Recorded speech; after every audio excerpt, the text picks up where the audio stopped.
Hello, folks. Welcome, everybody. This is our second staged reading of Middle Grounds, which is the honorable mention Creative Artist winner for 2020. But we're excited that Jack Deweese and Penny Lawrence, their play was selected back in March, and we'll have one more reading here. They worked with us in the fall, and we did 2 readings of the play where they got readings from their peers, and they made some rewrites. They worked with the 2020 Piedmont laureate, Tamara Kassane, who is area playwright, podcaster, and incredible educator, over the spring, and made some additional edits. And the production that you are seeing now is a reading of that work. This is part of The Right Way, which is a new series that is about framing the Creative Artist Award, which was endowed by Suzanne Kennedy Stoskopf, who is a research educator over with the veterinary school, loves the arts, and has donated to make it possible for students in theater, music, and dance to be awarded for the creative work that they're doing. So what you're going to see for the next hour or so is one step in that larger process. So you're going to watch about a 55-minute performance, and then we'll take a brief break for those of you who want to just take a quick applause and then head out on your own. If you'd like to stick around for Q&A with the actors, both of our playwrights are in the audience this afternoon, and sit back and enjoy Middle Grounds. Lights rise. Will is standing in line at a coffee shop. It's a cozy, hole-in-the-wall place with a single barista, Hope, standing at the bar. Will is the only person in line, but there's the impression of people. 3 regulars, Arthur, Brooke, and Riley, sit at different tables across the stage. The most striking thing is the dozens of empty coffee cups scattered on every available flat surface, including the floor. Will's eyes open suddenly. Hope sets a cup on the bar in front of her. Here's your cappuccino, extra hot, sugar on the side. Nobody takes the cup, and it stays on the bar. Next in line, please. Will doesn't move. Next. Will starts, surprised, moving quickly to the register. He seems lost. Sorry, I just had this strangest sense of deja vu. No worries, it happens all the time. What can I get for you? Large black coffee, please. No sugar. Absolutely. One moment. Hope busies herself behind the counter. How are you doing today? Arthur gives a curt nod, but otherwise does not answer. Hope places a distinct but simple coffee cup on the counter. Black coffee for Will. Hope startles Will out of his thoughts. How did you? How did she know? Oh, how about where am I? What's going on? Who is she? Who are you? Who am I? That's enough, both of you. Will, your drink? Oh, okay. They're fine. He takes the cup from Hope and then steps out of line to lean against the counter. Will, do you know where you are? No, I'm sorry. There's no need to apologize. But I'm trying. I'm trying to remember. It's right there. That's quite all right. Take all the time you need. Will leans forward to read her name tag. Thank you, Hope. Hope smiles as he takes a sip of his drink. Oh, this is. Blue Mountain Roast. Yes, that's it. The last time I had this was back in college. I was double majoring accounting and non-profits. That's back when I thought I wanted to be a defense attorney. I practically lived in the library.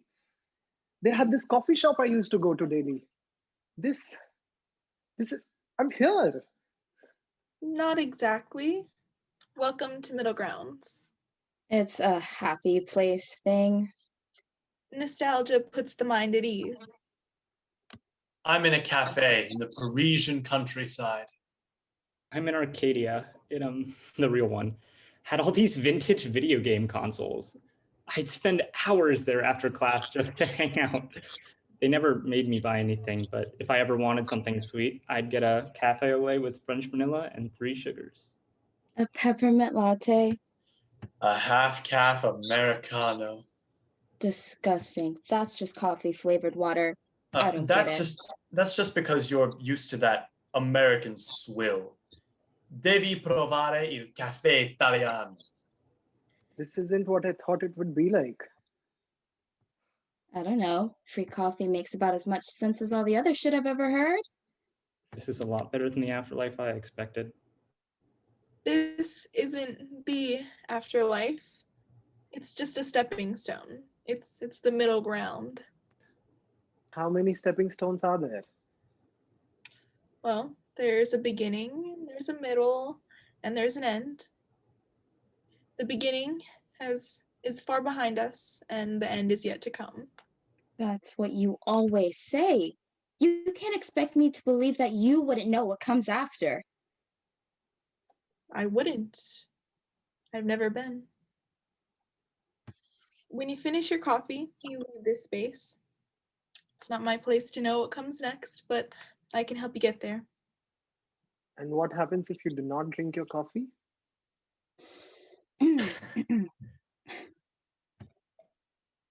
There are the regulars, Arthur, Brooke, and Riley.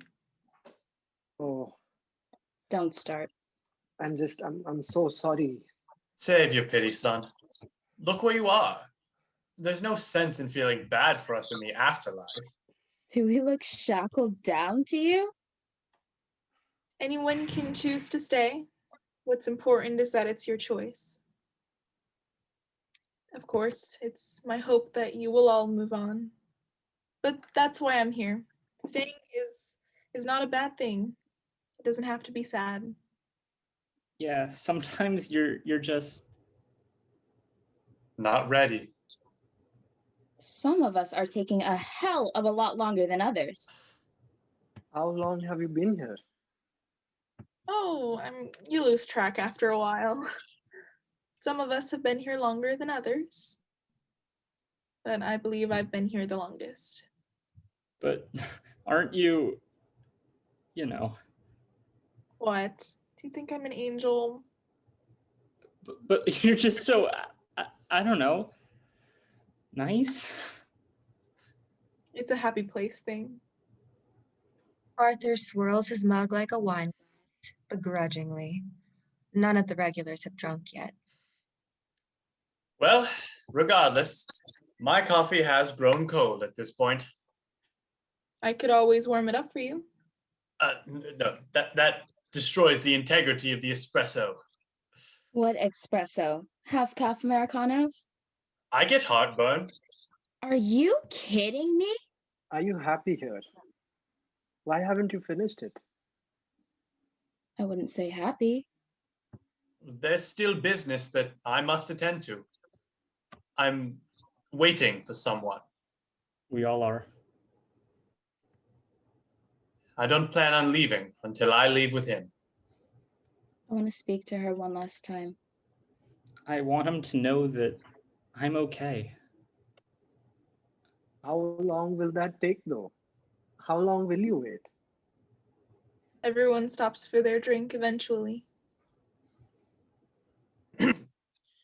In any case, it's none of your business now, is it? Oh, whatever. Usually we can't get you to shut up about yourself. I cannot recall my last name, not anymore. But I do remember living quite comfortably. Here we go. I was a documentary filmmaker once upon a time, if You can believe that. That wasn't the question. I was paid handsomely to travel internationally with my crew. It was behind the lens of a camera that I found myself. I spent my life watching other people live. Though, don't take that to mean that I didn't live myself. I had somewhat of a bachelor lifestyle. In fact, it could be argued that I lived too much. Yes, I never settled down. Though, you could also say that I had a home in every corner of the world. A flat in Paris, a bungalow in Bali. And I was living in a revamped walk-in closet for $400 a month. Keep it going, Grandpa. Right. I had my dream job. I had my pick of women. Gross. I had too much money, too much time, far more than I knew what to do with, and too much drink on occasion. I got into all sorts of trouble in my youth. Why, there was one time in the UK, I was in the company of a particularly gregarious Italian dame. Gregarious. Riley looks to Hope. Gregarious? It's a person who. Oh, I believe she was an actress. I might have loved her, but probably not. We did have some remarkable spats in our time together. In any case, that night I was driving us back to my hotel. You must understand, we had just spent several hours together in the VIP section of a somewhat notable pub, and she had dared me to drive on the wrong side of the road. I was never one to back down from a dare. I dare you to stop. That's illegal. Son, laws only apply to those who can't afford better lawyers. It wouldn't have been an issue, save for the small altercation I found myself engaged in with a particularly robust tree. Altercation. She told me to slow down, so I sped up. She grabbed the wheel, and off the road we went, straight into a tree. It's somewhat metaphorical of our relationship, all things considered. I never fully healed from that break. With the actress? Oh, certainly not. My arm, 3 pins in the wrist, terrible arthritis. It was a nasty thing. I never thought I'd retire. With my line of work especially, I would have just kept doing what I had been, but then they couldn't estimate how much longer I had to live. It was anyone's guess, as I suppose it usually is with cancer. I was no longer married by that point. Not to the actress, oh no. This was one my mother had picked out for me. A woman of status and wealth. Though what I remember most about her was her... well, we had split a couple of years prior. No children. I never kept pets. I lived alone. And I was dying. What did you do? I died. Obviously. Shut up. No, it's all right. I kept living as I had. I told no one. As it got worse, I found it more and more difficult to travel. I stopped accepting jobs. I was trapped in my own home, surrounded by all of my things, these relics of my past. They haunted me. I mourned for the death of who I was.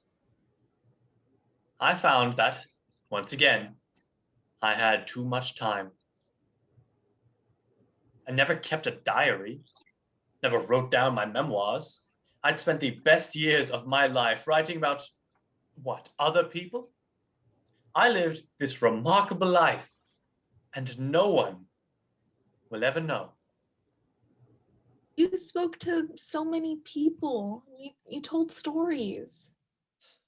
Yes, I told stories.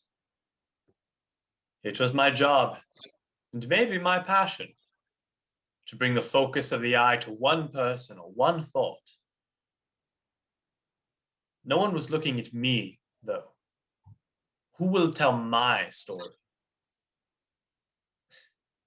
Though, isn't it ironic that I can no longer remember the people I filmed? Perhaps it all meant nothing in the end. Do you regret it? I didn't. Not up until I sat down to write my will and realized I had no one to give anything to.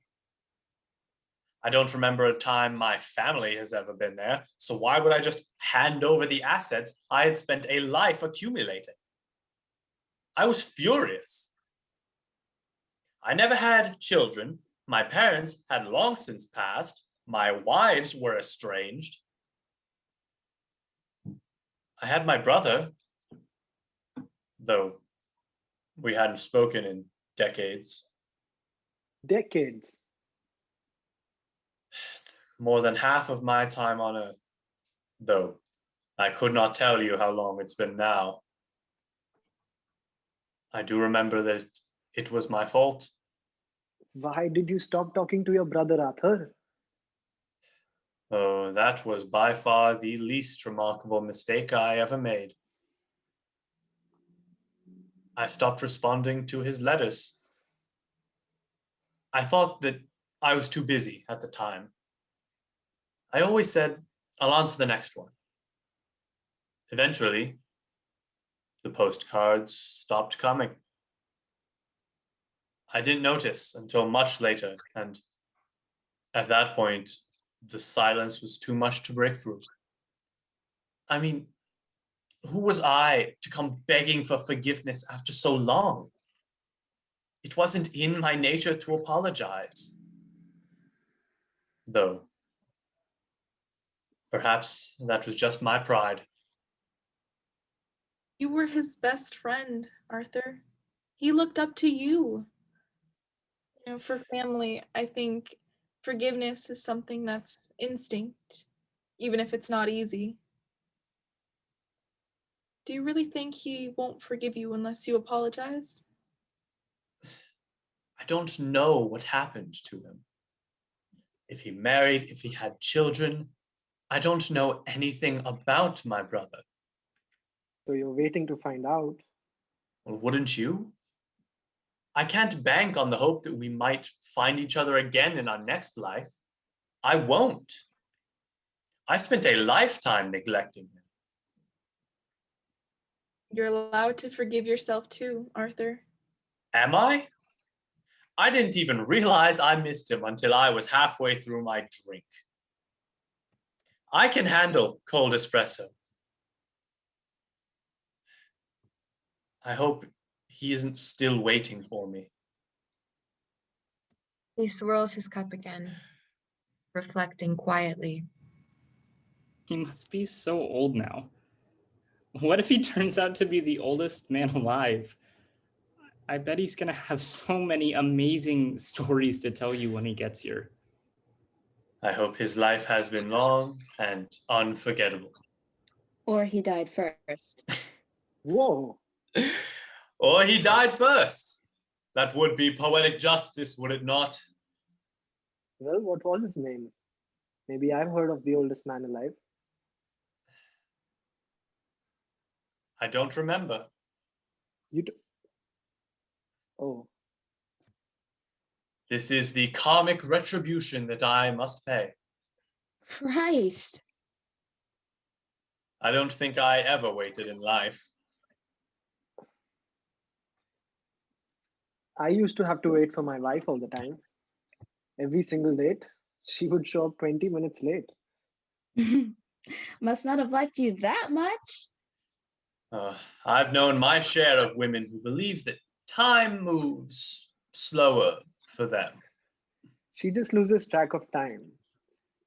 Well, She loses track of everything. I think it's cute. She always has reminders written on her arms and sticky notes in her pocket. She forgets to turn off the oven and close cabinets. Every night I go around the house closing windows she opens every morning. I wonder if she thinks they close automatically. The first time we moved in together, it was a cold night and I didn't know to close the windows in our room yet. I will never forget that morning. We woke up completely covered in snow. Every every moment with her is like magic. What's her name? Andy, oh, she's wonderful. Have you ever met someone you could swear you've known forever? Nope. I barely know myself. In the middle of the night, we would play this game where we would try and read each other's minds, and eventually it was all just true. I mean, I know it's a stupid love song thing, but she is the other half of me. Everything I love about myself and all the things I wish I was. I need her. Like I need a slow Sunday. Like I need coffee in the morning. Oh my God, the accountant's going to start reciting poetry to us. Shall I compare thee to a summer's day? Live, laugh, love. Do you want the poem about her eyes or her smile? How did you meet? College. We were in the same senior recitation. First love? No, third. I never fell in love. Fascinating, really. Choke. You know, love isn't only romantic, Brooke. You've loved before. Not like that. Not if it meant depending on someone else to breathe. It's having something to breathe for. Listen to yourself, man. I lived for me. I had to. Love is faith, trust, a blind leap. It's setting aside all your fear to let someone have all of you, everything you are. That other half shit is just a crutch. You know it. Your girlfriend knew it. It isn't quirky to be helpless. That's too far. What? Brooke, those words are lovely and sweet, but love is hard to define. That's part of it that makes it so precious. Come on. That's so unhealthy, though. You can't just give all of yourself. What's left for you? What's left of you when they leave? The right ones won't. You're wrong. The only thing I've ever learned about love is how selfish it is. Well, that's an important part of love, too. Selfishness is not always a bad thing. How does it make you feel when the one person that you love more than anything puts your needs above their own? I mean, wouldn't you want them to do that for you? Shut up. I hate that therapist act you do. Both of you keep telling me what the right way to think and feel is. I'm just trying to help. The world isn't a bad place. Good people leave all the time, Will. You left, didn't you? Will is speechless. We aren't given that choice. Everyone stops for their drink eventually. If you know so much, figure this one out, Freud, because I am struggling here. Okay. So here's my problem. I am thoroughly convinced that this is all a figment of my imagination. I'm not stupid. I don't think I'm like alive or anything. These steps, though, that there are 3 different places, it's bullshit. So where are you then? Why would you make this up? My grandmother always told me there was an afterlife. And I always listened to her. Even though logically it doesn't make any sense. An afterlife. Yeah, obviously there isn't one. People don't have souls. So, what? Chemical reactions. You're just annoying hallucinations my leftover brain juices are feeding me so that I don't feel my body rotting 6 feet under. Next question? Okay. I don't believe in ghosts. Okay. So it's kind of fucked up that I am one, right? You're not a ghost, Brooke. Yes, well, you're not exactly a person anymore either. I don't know what I am. That's the problem. If there isn't an afterlife, where the hell am I going to go after I finish my coffee? Ugh! Brooke throws her cup across the room. At the same time, Hope rounds the counter, bringing Brooke an exact replica of her drink. She sets it on the table silently and resumes her spot behind the counter. I wish my Nana were here. She'd tell me the right thing to do. Is there a right thing to do? And you're waiting for her? Yes. Here, in this place that you are so sure doesn't exist? No. Maybe? I'm waiting for it. Okay.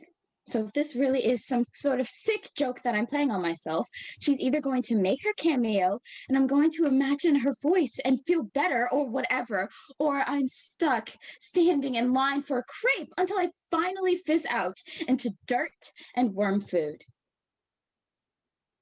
You don't really believe that. I have to. Otherwise, I'm going straight to hell.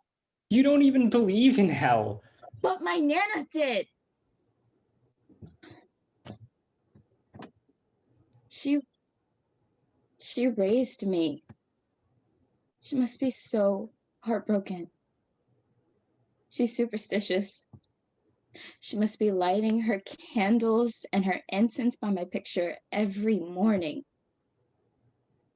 She did the same thing with my mom.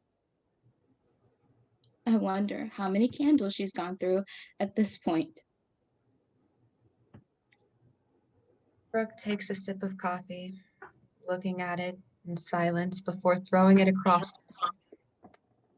the cup. As before, Hope comes around the corner with another cup. It isn't your fault, Brooke. You can't think about it as leaving her alone. That isn't fair to yourself. She's a strong woman. She isn't going to die of a broken heart. I'm still gone, Hope. I'm still... Brooke picks up her cup.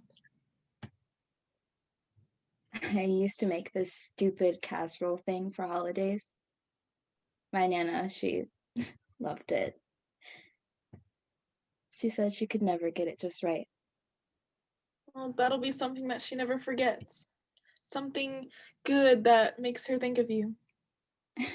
Yeah, when she isn't crossing herself every time she has to see jokes about the dumb fucking way I died on the internet. How did you die?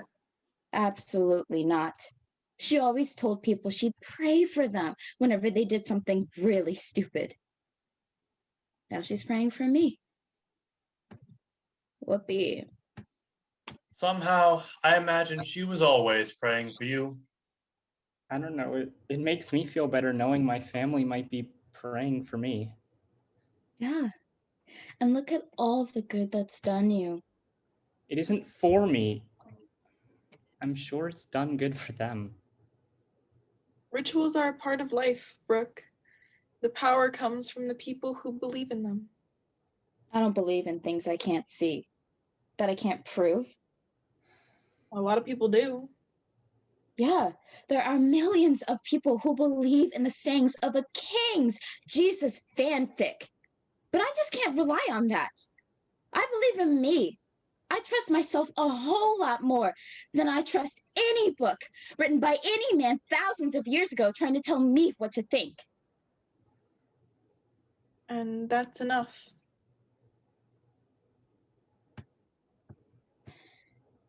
Well, you were saying something about your wife? Yes. Ah. My first wife and I didn't work out. We never had kids or anything really locking us together. So when we realized we wanted different things, it was an easy break. An easy break? I can't imagine. What is that like? It hurt for a while, but I moved on. I lived by myself for a couple years. I started teaching. It wasn't like I was lonely, but it, it felt like I was waiting for something else. And then I got an invitation to come back to my alma mater as a guest lecturer. I'm sure you can imagine how exciting that was. Before class, I stopped for coffee. And, and when the barista called out my order, we both stood up. She was unexpected, but most amazing things are.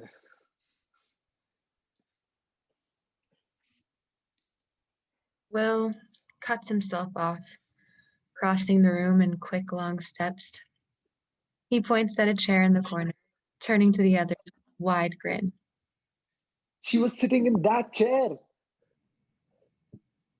Things get quiet as the reality of the situation sets in.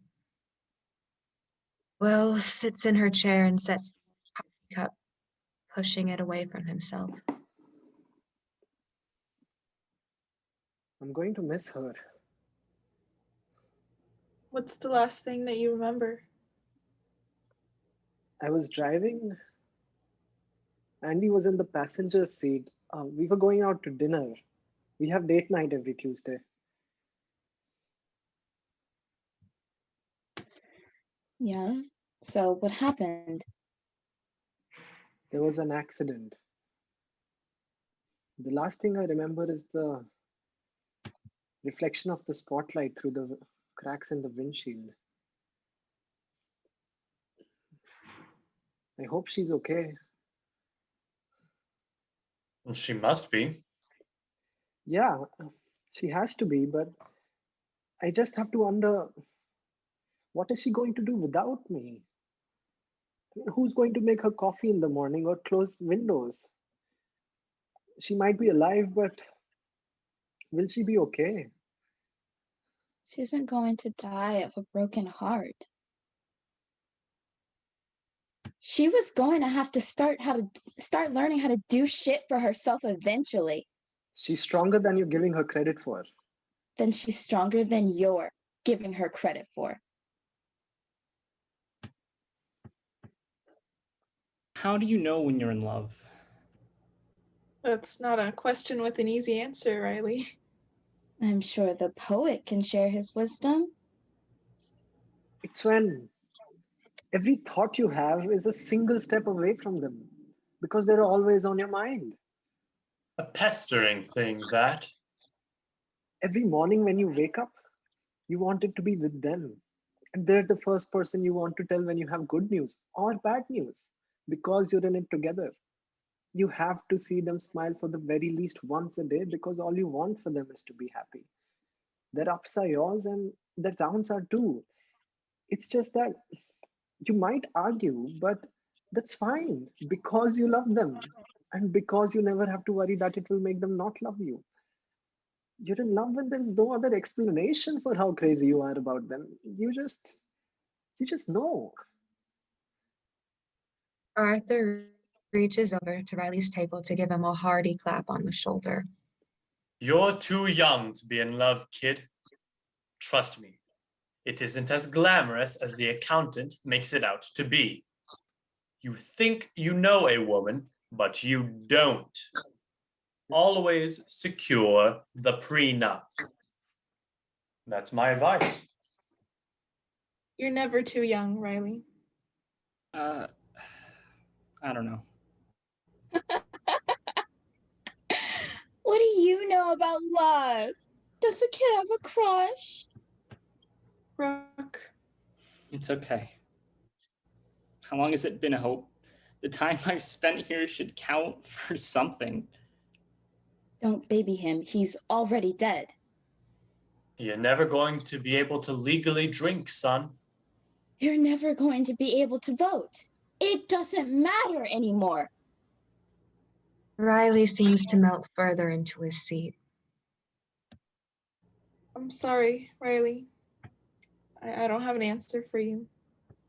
That's okay. I wasn't expecting one. Sometimes I can't help but feel 17. I feel like a kid who wants his mom and misses his best friend. You are a kid. You're in a transitional state now, as you were in life, but you don't feel lost because you're young. You feel lost because you're in middle grounds. No one can fault you for that. Everyone here feels lost. It's hard to talk about it. Not because it's bad, but because it's good. Isn't that the best kind of pain? It was still painful. It was. I was so confused. I was so scared. Everything hurt so much all the time. I had a friend though. He's always been there. Life has those special people you're never quite sure you deserve. He was definitely one of those special people. And what do you mean by that? If you deserve it or not? They make their own choices. What they do is their own damn business. I don't know what you want me to say. He would always show up when I wanted him to be there, when I needed him to be there, and I wasn't even sure that I did. We'd just hang out. Even when things hurt too much to speak, we'd just sit there. Even the times when my family couldn't understand, he did. Like you could read each other's minds, right? He never expected anything out of me. He was my childhood, you know? Do you miss him? That's a stupid question. I really do. There are a lot of things that I regret, but that's why I've stuck around so long, I guess. We were gonna go to the same college. We were gonna be roommates. I always knew what I wanted to do. I had a plan. That was the problem, son. You had everything going for you, man. It doesn't make any sense. I don't get it. Yeah, you don't get it, obviously. What have you ever done, Brooke? What have you ever believed in? You are so spoiled. I had one thing, and I couldn't handle it. I was drowning. I didn't know how to make it stop. Architecture was all that I ever wanted. It was my dream, okay? What would happen if I didn't get into that college? What if I didn't get into any colleges? Thank God. What would have happened if I did get in, but I failed? What if I had to start over? I couldn't start over. There was no other option. I couldn't even say that I would have one now. Don't tell me you don't understand. Yes, I remember those days. No one understands you. You hate your parents, you hate yourself. There's a pretty girl in math and you're not sure how to catch her eye. I never had an issue with that per se, but I can certainly sympathize. You never know what's coming, Riley. That's what makes life such an adventure. For Christ's sakes, Riley. You never gave yourself the chance. Riley, No, you don't know me. None of you know me. I've never been good enough. So why would they think so? Why would they accept me? I didn't do enough. What have I ever done to deserve something like that? I have done nothing. Riley, stop. That's not true. You did so much. It doesn't matter now, does it? They're alive and I'm dead. Do you know whose fault that is? I do. Enough! You bailed! You fucking bailed! Don't you get it? We didn't get that choice! I know. You have no idea what really suffering is. Do you know what it's like to have to choose between lights or dinner? Better yet, do you know what it's like to have to choose who gets dinner? What does this solve? Why do either of you get to decide what suffering is? Pain is pain. My life is over, but I was the one who had to live through it. I went through that. At the time, I didn't see any other choice. It didn't feel like a choice. My family supported me. My best friend was there for me. I was loved. It didn't make sense, Brooke. My head didn't make sense. I would try to say something, but every time that I did, nothing would come out and it just kept building inside of me. I used to cut my nails short because I would claw at my chest to try to get the feeling out in my sleep.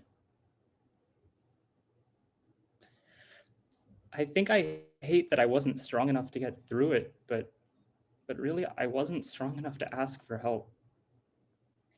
If I didn't get into college, or if I lost that, if I failed, it would be my fault. I brought it on myself because I wasn't strong enough, good enough. I couldn't. It was too much. And it's hard to ask for help when you aren't convinced that you deserve it. It's hard to accept that people can love you when you aren't convinced that you deserve it. I didn't believe that I deserved to be happy.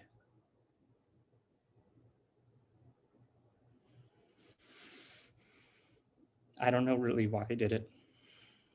That's the worst part. Riley, I've made my decision. I'm still making my decisions, you know? I chose to stay this long. you have. And you continue to take control of yourself and your situation. You can wait for him here if you want to. Time tends not to have a lot of meaning here unless you give it meaning. Everyone is here for a reason. I miss him. Are you gonna wait for her? I don't know. Seriously? But what about the poetry? Obviously, I love her, but I don't think she'd want me to. And you don't want to make that decision for her. I bet you always did what she wanted you to do in life too, huh? Maybe that's what I wanted, Brooke. I've never thought about where I'd go. Not like Andy. She's always known exactly what she wanted. She knows exactly where she wants to go and how to get there, but I'm not so sure. I don't know how to take control of my situation. But you are now. I'm trying to. And you're not afraid. I've never been afraid of death. I've never had a reason to. Then why wait? Andy tells me that I'm not selfish enough, that I don't put myself first. I died so suddenly. You needed time to remember her. Yeah, But not just her. You already know your decision. I always thought it was less important where you were going. The impact you had on others, that's what matters. I needed to know that could still happen after I died. Did I have an impact on you? Will you remember my poetry? Am I the afterlife Shakespeare? This isn't the afterlife. I don't know how to tell you this, but Shakespeare is the afterlife Shakespeare. I've seen a lot of faces pass through here, Will. Who are you again? Look, I thought it was really nice. They won't forget. Maybe they won't remember your name or your face, but they won't forget everything. Everyone leaves something in middle grounds. Well, at least everyone leaves a cup. You called it a transition. And are you different now? Are you ready? I've lived my life. I can't take any of it back, and I don't have any regrets. Is it sad that I didn't live past 45 yet? Of course it is, but I'm not the first, and I'm definitely not going to be the last to die young. What's more important to me is that I got to love my mother until she turned 73, or that I got to see my little brother graduate. I saw laws pass and history change, and for God's sake, I was a part of that. I got to kiss my wife every morning for a decade. I lived through 3 loves and 2 heartbreaks and millions of sunrises. Now that's what's important to me. And even if there's nothing after this and I don't go anywhere, that's fine. Because look at where I've been. That doesn't mean I'm not sad. That doesn't mean this isn't hard. I'm going to miss those moments. I'm going to miss my dad, my friends, my robot socks, the way rain feels when you weren't expecting it. I'm going to miss the way pens sound while during an exam.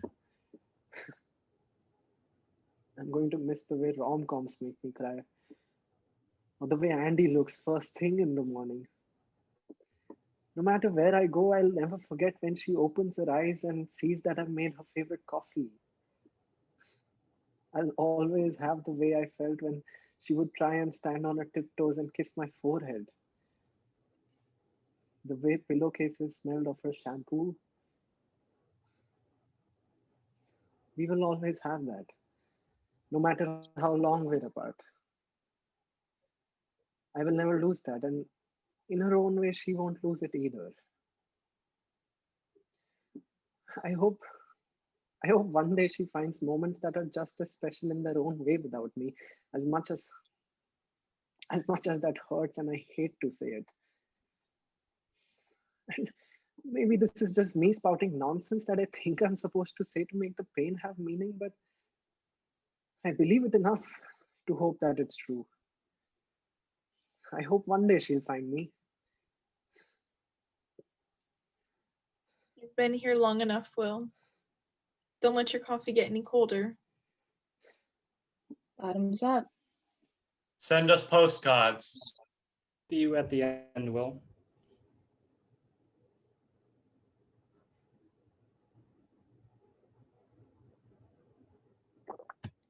He lifts the cup to his mouth, drinking the rest of the coffee, slowly, intentionally, but all at once.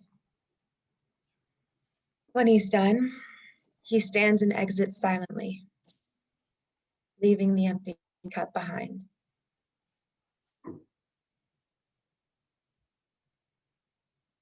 The regulars fall back into a natural rhythm. They've done this before. So many times. Hope picks up a conversation with an invisible customer. The regulars speak to each other or to other invisible patrons. Everyone speaks over each other to where it's completely indistinguishable. This continues for some time. In the middle of this, Hope brings a mug identical to Will's over to the counter and waits patiently with a smile. Large black coffee? No sugar?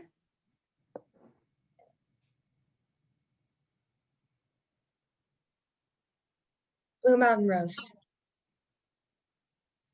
Andy crosses the stage with purpose and a smile on her face.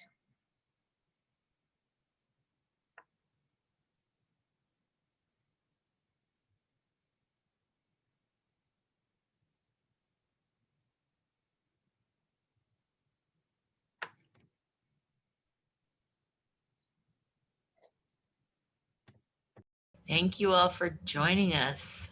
That would be our curtain call.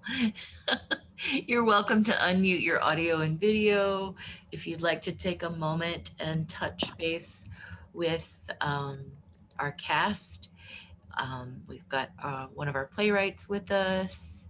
Oh, we got both of our playwrights with us. And we've got Asia Slade, who is our other creative artist winner with us. So we'll feel free to join us for a conversation. You guys did a great job.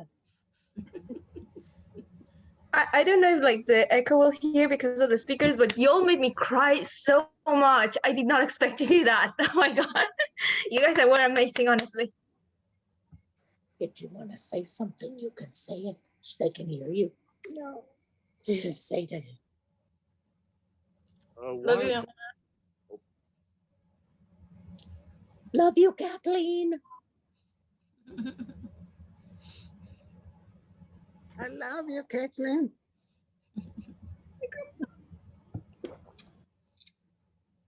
Está llorando. Pues estoy llorando. That's your grandma. Mm-hmm. She's crying because she knows you're there. Mira, she's waving at you. She's blowing you kisses. Hi, mija. She can't see you. There she Sorry.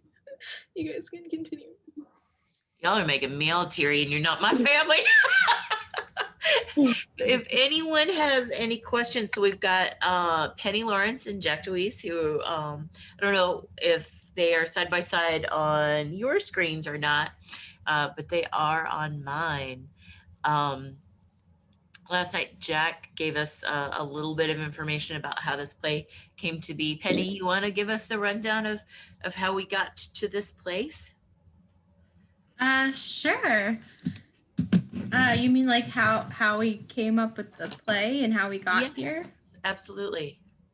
Okay, well, Jack and I are pretty close friends and we've known each other for a while. And we met because we both worked at a coffee shop together. And one day I was telling Jack about this little dream I had passing someone their pastry because we had to walk to the other side with the pastry. And I said, I'll meet you on the other side to the customer. And then my brain just said, woo. And then it played out the last scene of the play.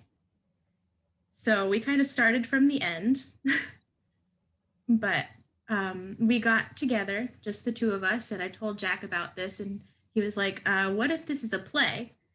And then he wrote the first scene. And so we took a day together and we just sat there and forced each other to flesh it out. And then we submitted it. So that's kind of how it came to be. And then we've been working on it pretty rigorously since then. Like months of edits. It's been crazy, but now it's this beautiful, beautiful piece that we love. And we're so proud of you guys. It really came to life. You guys put so much love in it. Yay. Does anybody have any questions? Oh, and Tamara's here. Thank you for joining us. Tamara Kassane has worked with all of our creative artists. They had meetings with her to talk about their work, and she is a really remarkable coach talking about how to refine work as part of the process. And it's really important to me as a director and as a teacher here at NC State that the work that's happening within the Creative Artist Series is that we're privileging the playwrights' work and the integrity of the plays that they are trying to create. It's not my job to rewrite those plays, and Tamara is wonderful to come in and question their intentions and help them hone their work. And then the directing process is just simply about bringing that to life. Oh, puppy, yay. Okay. Does anybody have any other question? Victor? Yes. I I thought Hope mentioning that there were different forms of love, and Brooke mentioning that her grandmother believed in an afterlife were good foreshadowing for her. But why why are Brooke's memories so much more solid than Arthur's? Um, that is because Brooke has been here for a shorter period of time than Arthur.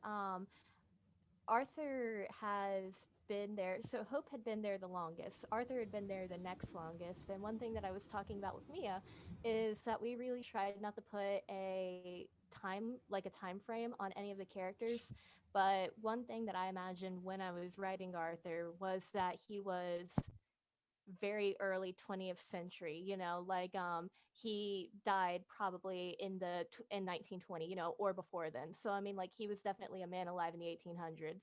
And so that's but I mean, again, that's something that we try not to pose an answer to. I'm sure that another completely valid interpretation of this is that he just died 40 years ago, and that it is completely plausible that his little brother is still alive. And so that's one thing that we tried to not to do is answer any questions. We wanted to pose a lot of questions that had both answers be completely plausible. And so the reason why Arthur's memories are so vague is partly because he has been here so long, and partly because his life was spent in not caring about others. And so the details about other people end up being lost over time on Earth and then also time in Middle Grounds. Okay, there's another one. Go right ahead. Okay, there was I think at one point um, Brooke, did Brooke accuse both Will and Hope of psychoanalyzing her, and did she say that in the present tense? Yes. Okay, but Will just got there, so this would have been the first time he was psychoanalyzing her, wouldn't it? Yeah. So would that? Okay, I guess the ending would. All right, my first thought listening to that was, okay, except for the ending, I wondered if that suggested that this was something that just kept recurring. I'm sorry. When she starts presumably mouthing the questions that Will is asking, I was beginning to question whether that was because those were the questions that everyone asks when they come through middle grounds, or if this was something that had happened before and this was somehow recurring, because I didn't understand why she was referring to Will psychoanalyzing her in the present tense. Yeah. So the where are you, who am I, who are you, that was definitely recurring questions that everyone, or from her experience, that everyone from Middle Ground says when they first arrive. So the reason why she's referring to Will psychoanalyzing her in the present tense is because that was just sort of, she's a very defensive person. She is constantly on the defensive, and so when Will says, um this is what love means, you're believing that love is selfish, and he's coming at it from the best intentions. He's coming at it from, the world is a good place, and I want to help her see that the world's a good place, but she sees that as, this is another man telling me that I'm wrong.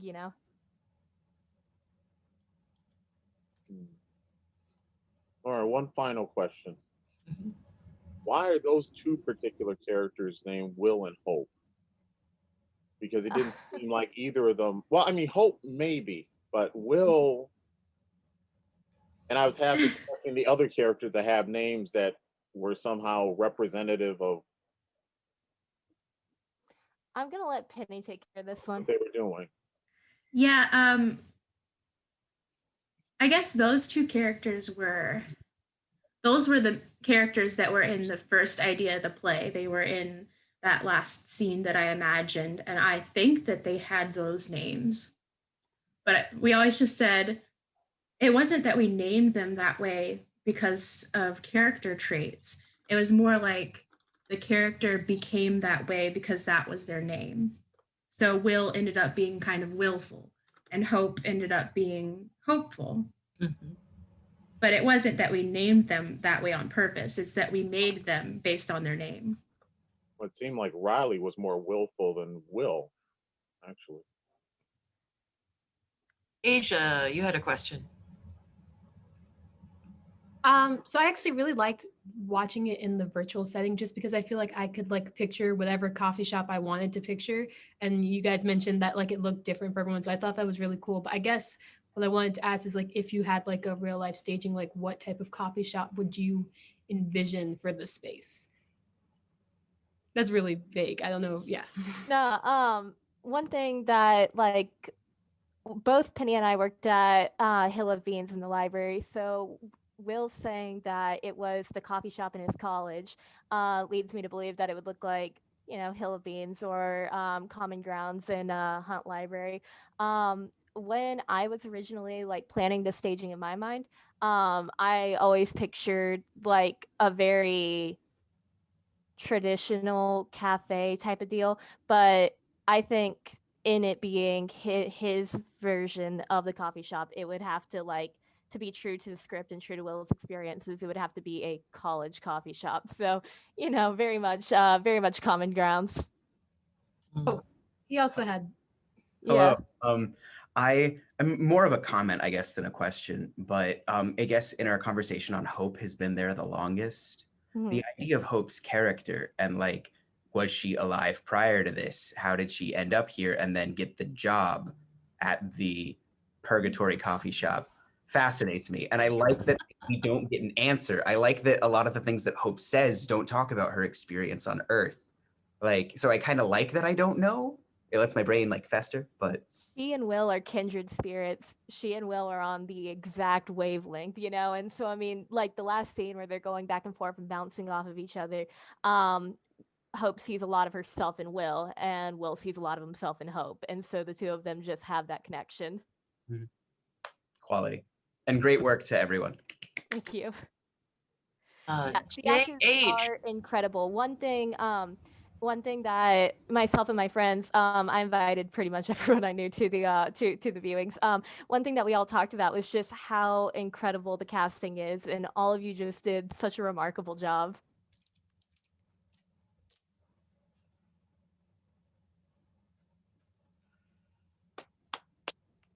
Yes, we got a question from JH. Oh, yeah, sorry. Yeah, I kind of jumping off of that. It's just like I had already read the play, like Jack had sent me a script, and like I was in love with it. I like love the characters, I love this like concept, I love everything. So I was like, oh, maybe I won't like the play. I'm kind of nervous. And then you guys just came and added so many amazing details, and I love it even more, and it's amazing. So thank you so much. You guys are such amazing actors and actresses. I don't know what the gender neutral term for that is. And know that this performance came together. These actors did 7 90-minute rehearsals. So this was pulled together very, very quickly. Would it look different if it were in a real space? Absolutely. Would it look different with a full rehearsal process, 4 to 5 weeks? Absolutely. But what I do love about this process is that it gave us a real sense to wrestle with the text, and it's a very, very promising script. Most scripts in development have between 8 and 15 readings before they're published. That's not true for all of them, but for many of them it is true. And so this is the 3rd reading as part of a formal process here at State, but Penny and Jack had other readings that they did with friends prior to that. So who knows what will come in the future, but I'm grateful that this cast and crew, when give a special shout out to Graceland Kitchings, who is our stage manager, who kept us all sane during this process. Unsung hero here. But it has been a really lovely event. So you are all welcome to scoot off if you'd like. We'll hang out for a few more moments, but we don't want to hold our actors up from what has been an intense kind of 2-week process. Thank you all. You guys, goodbye. It was amazing. Oh,